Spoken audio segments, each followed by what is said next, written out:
नमस्कार साथियों। आज टॉपिक में हम लोग पढ़ने वाले हैं हिंदी में पढ़ेंगे संधि।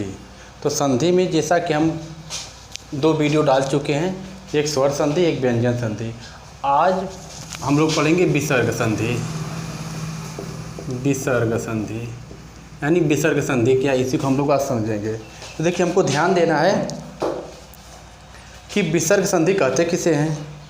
तो पार्ट 1 करके जो हम वीडियो डाले हैं उसमें एक संधि, पार्ट 1 में स्वर संधि है, पार्ट 2 में व्यंजन संधि है, यह पार्ट 3 करके जाएगी वीडियो जिसमें विसर्ग संधि है। विसर्ग संधि हम हर संधि को डिटेल से कायदे समझाए हैं। तो पार्ट 3 जो है ये भी हम कायदे समझाएंगे। इसमें 6-7 नियम हैं जो अगर आप समझ लेंगे तो विसर्ग संधि आपसे छूटेगी नहीं। और तीनों पार्ट अगर आप देख लेंगे तो आपकी गारंटी है, मतलब कि संधि में आपको कोई भी सवाल ऐसा नहीं रहेगा कि जो छूट जाए। तो आइए बिना विलंब के हम लोग इसको देखें कि विसर्ग संधि है क्या। तो देखिए, सबसे पहले स्वर संधि किसे कहते हैं, व्यंजन संधि किसे कहते हैं, विसर्ग संधि किसे कहते हैं। तो पार्ट 1 पढ़ेंगे तो आपको स्वर संधि किसे कहते हैं, पार्ट 2 पढ़ेंगे तो व्यंजन संधि किसे कहते हैं, और पार्ट 3 जो है यह विसर्ग संधि है। तो विसर्ग संधि के लिए आपको यही करना है, यानी विसर्ग के साथ, विसर्ग का मतलब ये 2 बिंदी रहती है। विसर्ग के बाद कोई व्यंजन आए या स्वर आए, विसर्ग के बाद कोई व्यंजन आए या स्वर आए तो उसे हम क्या बोलते हैं, विसर्ग संधि। तो विसर्ग संधि किसे कहते हैं आपको समझ में आ गया होगा। विसर्ग के साथ अगर कोई व्यंजन आए या स्वर के मेल से जो विकार उत्पन्न होता है उसे हम विसर्ग संधि कहते हैं। तो यह तो संधि आपको समझ में आ गई होगी, लेकिन इसका नियम देखिए क्या है। पहला नियम, हाँ देखिए, हम हिंदी वर्णमाला के लिखे हैं। अब हिंदी वर्णमाला जब लिखें तो इसी के माध्यम से हम लोग समझेंगे। तो पहला नियम है विसर्ग के बाद, विसर्ग के बाद यानी डबल बिंदी जो है विसर्ग के बाद। आप देखिए, यदि, हाँ इसको समझने से पहले थोड़ा इस पर देख लीजिएगा।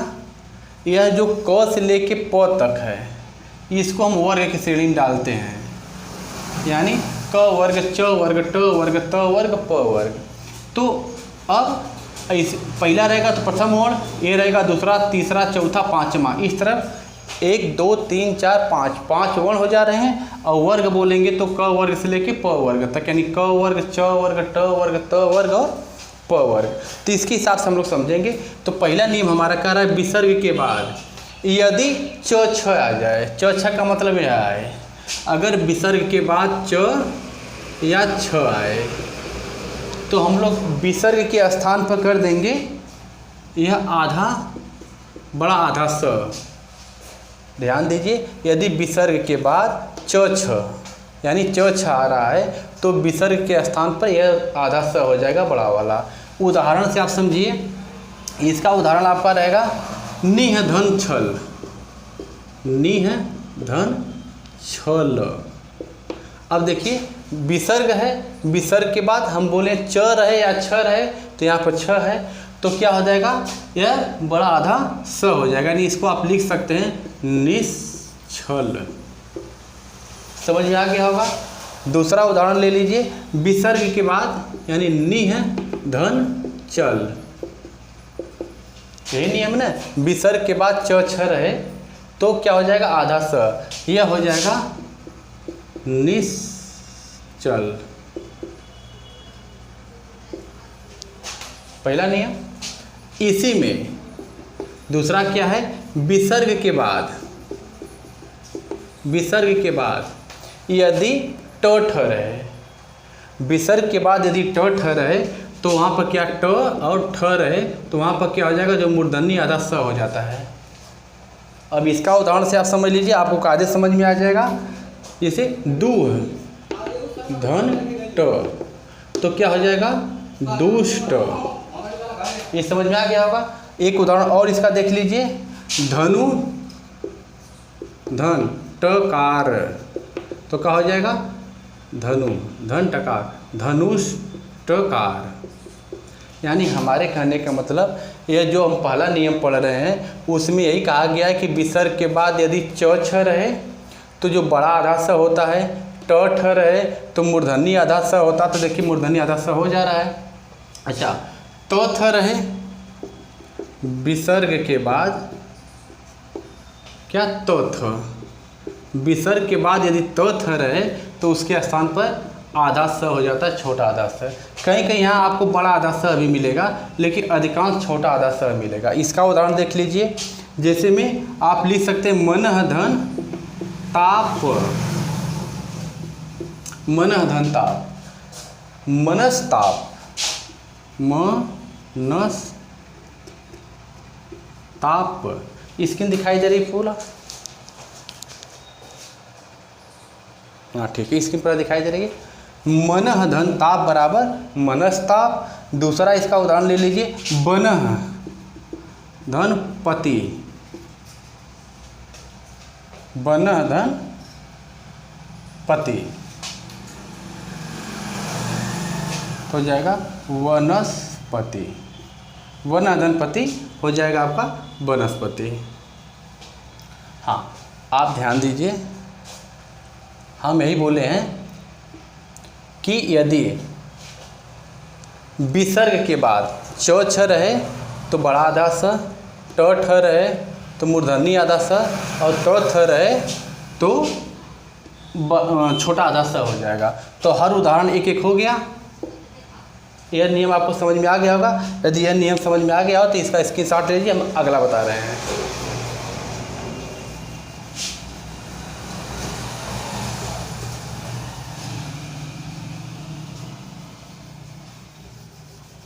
हाँ दूसरा नियम देखिए, विसर्ग के बाद, विसर्ग के बाद हम लोग देखिए च छ ट ठ और त थ पढ़ लिए थे। अच्छा अब यह बचा क ख और प फ। विसर्ग के बाद क ख या प फ आए। देखिए जो हम पहला नियम बताए हैं, विसर्ग के बाद च छ रहेगा तो बड़ा आधा स, ट ठ रहेगा तो मूर्धन्य आधा स, त थ रहेगा तो छोटा आधा स, कहीं कहीं बड़ा आधा स भी मिलता है यहाँ पर। तो इतना हम लोगों का हो गया था। अब विसर्ग के बाद क ख या प फ रहे तो उसमें कोई परिवर्तन नहीं होता है, कोई परिवर्तन नहीं, तो उसमें कोई परिवर्तन नहीं होगा। अब इसका आप उदाहरण देख लीजिए।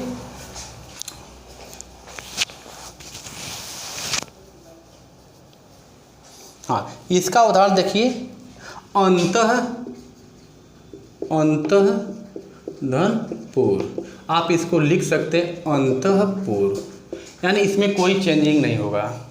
एक उदाहरण और इसमें ले लीजिए, रजः कर्ण, कि इसको आप लिख सकते हैं रजः कर्ण।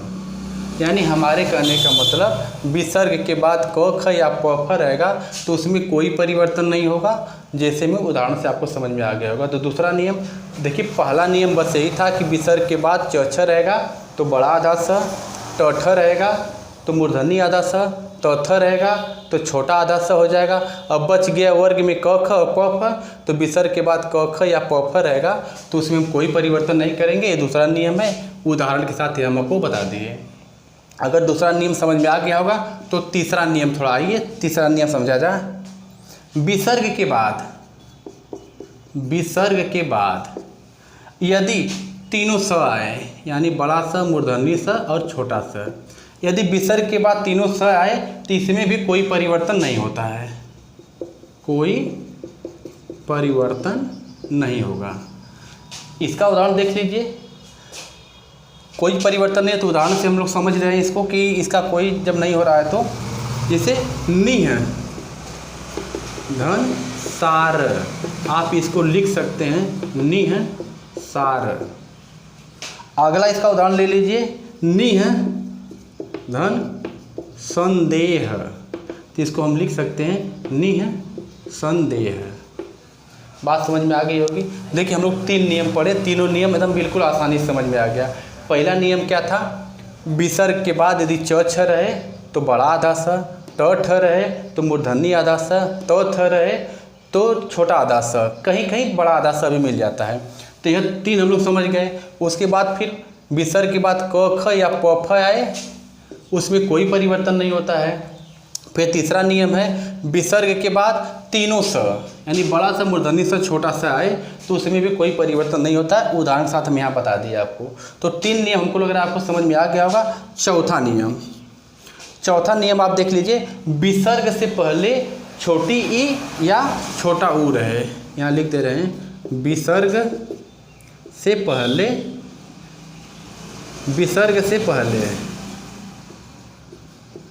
छोटी ई या छोटा ऊ हो। ध्यान से समझिएगा, विसर्ग से पहले छोटी ई या छोटा ऊ हो और बाद में क ख या प फ रहे, यानी प्लस क ख या प फ रहे।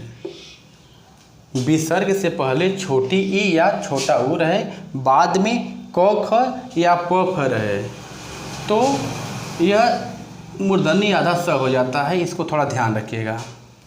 उदाहरण के साथ हम आपको समझा रहे हैं। यह जो चौथा नियम कह रहा है, विसर्ग से पहले छोटी ई रहे या छोटा ऊ रहे, उसके बाद विसर्ग के बाद क ख रहे या प फ रहे, तो विसर्ग के स्थान पर क्या हो जाता है, मूर्धन्य आधा स हो जाता है। उदाहरण से समझेंगे तो आपको समझ में आएगा।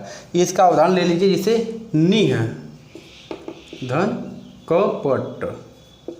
निह धन कपट, देखिए विसर्ग है, विसर्ग से पहले छोटी ई की मात्रा है और बाद में कहा था क ख रहे चाहे प फ रहे, तो वहाँ पर मूर्धन्य आधा स हो जाता है ना। तो इसका क्या हो जाएगा, निस कपट। अगला इसका उदाहरण और ले लीजिए, दूह धन कर्म। देखिए विसर्ग से पहले छोटा ऊ है और विसर्ग के बाद क ख रहे चाहे प फ रहे, तो विसर्ग क्या हो जाएगा, मूर्धन्य आधा स हो जाएगा। यानी इसको आप लिख सकते हैं दुष् कर्म। ये बात समझ में आ गई होगी। तो इतना बात अगर समझ में आ रही है तो इसका आप स्क्रीनशॉट लीजिए। उसके बाद हम अगला नियम बता रहे हैं।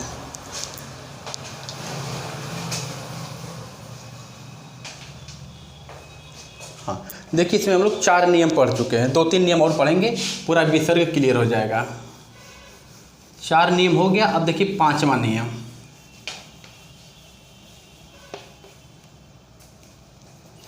पांचवा नियम क्या कह रहा है, विसर्ग से पहले अ हो, यानी विसर्ग से पहले अ हो, बाद में 3, 4, 5 3, 4, 5 जो हम लिख रहे हैं, यानी अगर इसमें लेंगे तो ग घ अंगा, इसमें लेंगे तो ज झ इया, इसमें लेंगे तो ड ढ अड़ा, इसमें लेंगे तो, यानी 3, 4, 5 का मतलब ना, देखिए इसमें देखेंगे तो पहला, दूसरा, तीसरा, चौथा, पांचवा है। तो हम तीसरा, चौथा, पांचवा, इसका भी या इसका किसी का भी तीसरा, चौथा, पांचवा रहे। हमारे कहने का मतलब विसर्ग से पहले अ हो, बाद में तीसरा, चौथा, पांचवा वर्ण हो, या य र ल व ह हो। इतनी बात समझ में आ रही होगी। य र ल व ह हो, 5वां नियम है। और उसके बाद तो कह रहा है जो विसर्ग रहेगा वह ओ हो जाता है, अ का ओ हो जाता है। यह ओ ध्यान रखिएगा। एक बार और समझिए, विसर्ग से पहले अ हो, बाद में तीसरा वर्ण, चौथा वर्ण या 5वां वर्ण हो। तो तीसरा, चौथा, पांचवा आपको समझ में आ गया होगा। ग तीसरा, घ चौथा, अंगा पांचवा। इसी तरह यह तीसरा, चौथा, पांचवा, ये भी तीसरा, चौथा, पांचवा है। तो 3, 4, 5 का मतलब आप समझ लीजिएगा, तीसरा वर्ण, चौथा वर्ण, पांचवा वर्ण, या य र ल व ह हो। अगर ऐसा कुछ हो तो विसर्ग का जो होता है अ का ओ हो जाता है। देखिए यह है, उदाहरण से हम लोग समझेंगे तो आपको कायदे समझ में आएगा। जैसे देखिए, मनः धन ज, मनः धन ज। अब देखिए विसर्ग से पहले अ, तो देखिए विसर्ग से पहले मनः, न जो है अ की मात्रा छोड़ रहा है, और बाद में क्या बोला, तीसरा, चौथा, पांचवा रहे, तो ज देखिए तीसरा है, तो क्या हो जाएगा, विसर्ग का ओ हो जाएगा। यानी इसको हो सकता है मनोज, मनः धन ज बराबर मनोज। समझ में आ गया होगा। अगला इसका उदाहरण ले लीजिए, मनः धन रथ, मनः धन रथ। तो नियम हो गया, विसर्ग से पहले अ है, बाद में देखिए य र ल व ह कोई भी हो, तो देखिए र है, तो क्या हो जाएगा, मनोरथ।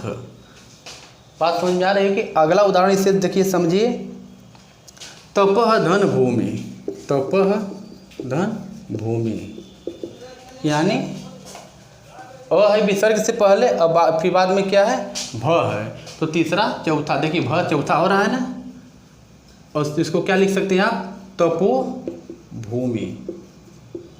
इस तरह पांचवा नियम समझ में आ गया होगा, विसर्ग से पहले अ रहे, बाद में तीसरा चौथा पांचवा रहे, या य र ल व ह रहे, तो विसर्ग जो अ है वह ओ में बदल जाता है। देखिए यहाँ ओ हो गया, यहाँ ओ हो गया, यहाँ ओ हो गया, ठीक है। हाँ, इसमें और थोड़ा सा एक स्वर संधि में आती है गुण संधि, दोनों में थोड़ा ध्यान दीजिएगा, दोनों गुण संधि में भी ओ की मात्रा आ जाती है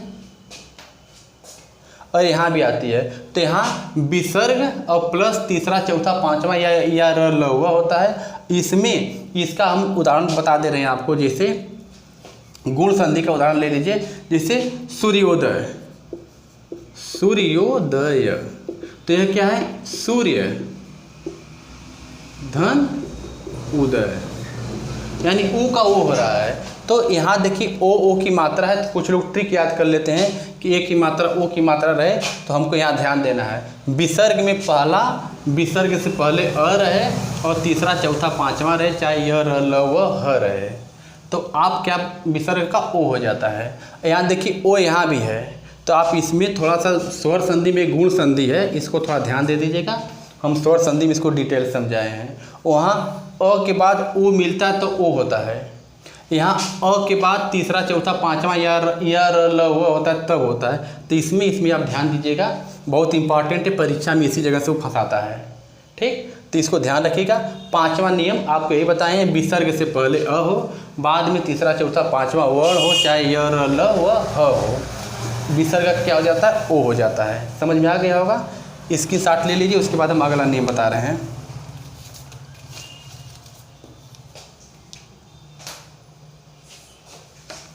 हाँ, अगला नियम आपका रहेगा छठवां।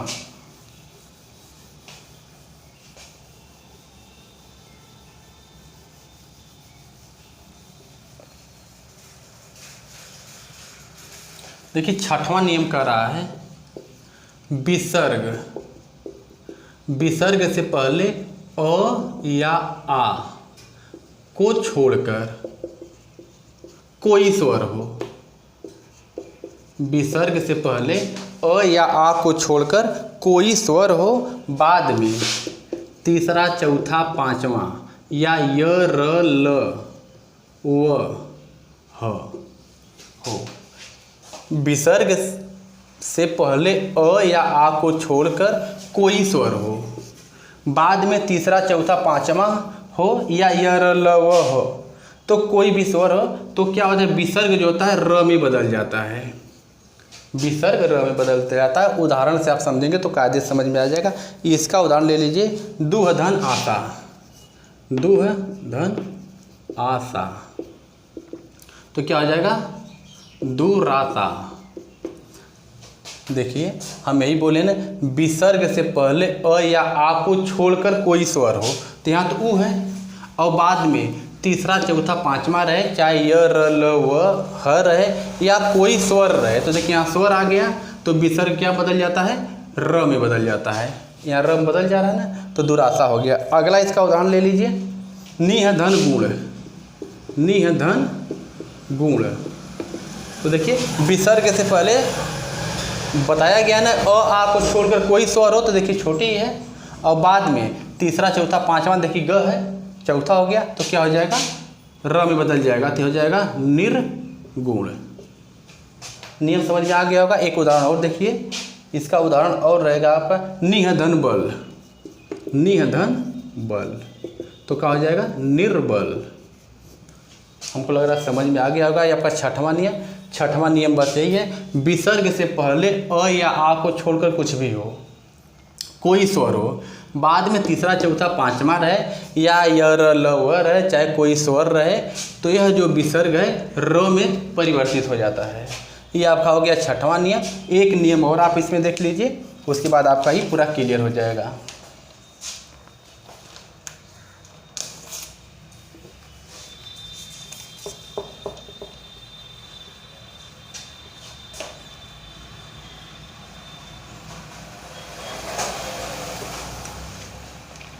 हाँ देखिए, अगला नियम है हम लोगों का 7वां नियम। कह रहा है विसर्ग से पहले अ आ को छोड़कर कोई भी स्वर हो। विसर्ग से पहले अ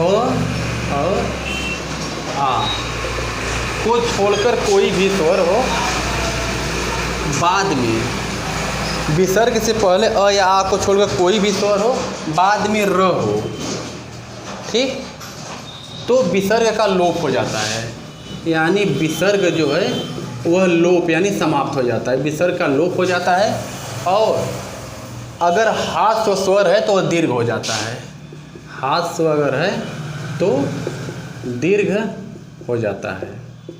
इसका उदाहरण से समझेंगे तो आपको समझ में आएगा। जैसे निह धन रस, निह धन रस, तो ये हो जाएगा नीरस। और उदाहरण ले लीजिए, निह धन रोग, निह धन रोग, तो हो जाएगा निरोग। यानी देखिए, हम आपको ये बताएं जो 7वां नियम है, विसर्ग से पहले अ या आ को छोड़कर कोई स्वर हो। तो देखिए यहाँ छोटी है, यहाँ छोटी है, अ आ तो है नहीं, अ आ को छोड़कर कोई स्वर हो, बाद में र हो, तो देखिए र है ना, तो विसर्ग का लोप हो गया। तो यानी देखिए जो विसर्ग था इसका लोप हो गया, जो हास्य था यानी जो छोटी मात्रा थी वह बड़ी हो गई है, वह दीर्घ हो जाता है। तो हमको लग रहा है कि विसर्ग संधि आपको समझ में आ गई होगी। हम 3 पार्ट करके, पार्ट ए, पार्ट 2 और पार्ट 3 में करके तीनों संधि मतलब स्वर संधि, व्यंजन संधि, विसर्ग संधि पर वीडियो बना दी है। तीनों वीडियो अगर देख लेंगे तो हमको लग रहा है कि अब संधि से आपको समस्या नहीं होगी।